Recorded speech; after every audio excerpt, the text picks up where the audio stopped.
KTU 2019 scheme electronics and കമ്മ്യൂണിക്കേഷൻ്റെ S3യിലെ solid state and devices module 2ൻ്റെ തിയറിയാണ് അടുത്ത് നമ്മൾ പറയാൻ പോകുന്നത് കേട്ടോ.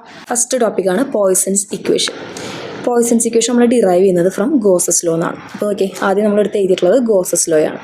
അതിൽ ഒന്ന് റീഅറേഞ്ച് ചെയ്തിട്ട് അതിലെ റോയിനെയും എപ്സിലോണും നമ്മൾ റൈറ്റ് സൈഡിലേക്ക് എടുത്തെഴുതാം. അപ്പോൾ ഈ റോ എന്ന് പറഞ്ഞാൽ ചാർജ് ഡെൻസിറ്റിയും എപ്സിലോൺ എന്ന് പറഞ്ഞാൽ പെർമിറ്റിവിറ്റി ആണ് കേട്ടോ.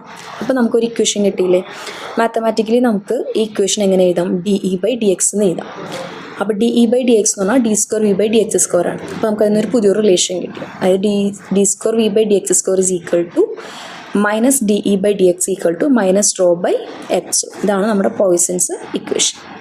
നെക്സ്റ്റ് നമ്മുടെ ഡിഫ്യൂഷൻ ലെങ്ത്. അതെന്താണെന്ന് നമ്മൾ ഓൾറെഡി പ്രീവിയസ് സെക്ഷനിൽ ഡിസ്കസ് ചെയ്തിരുന്നു. അപ്പോൾ ഇത് ജസ്റ്റ് അതിൻ്റെ ഇക്വേഷൻ മാത്രമാണ് കേട്ടോ. അപ്പോൾ ഡിഫ്യൂഷൻ ലെങ്ത് നമുക്ക് N ടൈപ്പിൻ്റെ ഉണ്ട്, P ടൈപ്പിൻ്റെ ഉണ്ട്. അപ്പോൾ അതാണ് നമ്മൾ ഇക്വേഷൻ ചെയ്തിട്ടുള്ള റൂട്ട് DN ടോN LN ഇക്വേഷനും LP ആണെങ്കിൽ √DP/P കേട്ടോ.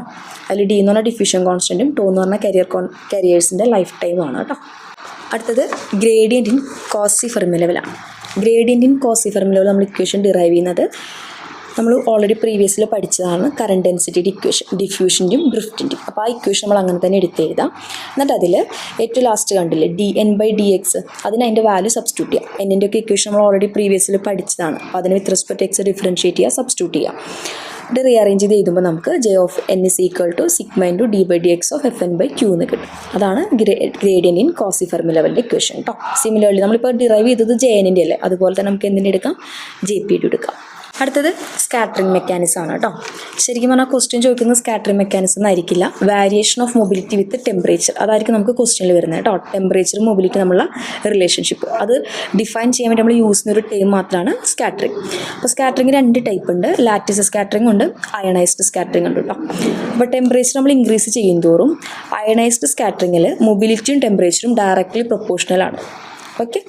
ഇൻ കേസ് ഓഫ് ലാറ്റിസ് സ്കാറ്ററിങ്ങിൽ മൊബിലിറ്റിയും ടെമ്പറേച്ചറും എന്തോരും ഇൻഡയറക്ട്ലി പ്രൊപ്പോർഷണൽ. അതാണ് നമ്മൾ ആ ഗ്രാഫ് അവിടെ പ്ലോട്ട് ചെയ്തിട്ടുള്ളത്. അപ്പോൾ ആദ്യമേ ടെമ്പറേച്ചർ കൂടുന്തോറും എന്ത് കൂടും? മൊബിലിറ്റി കൂടി വരും. പിന്നെ ടെമ്പറേച്ചർ കൂടുന്തോറും മൊബിലിറ്റി എന്തുണ്ടോ? കുറയാൻ തുടങ്ങും. ഓക്കെ.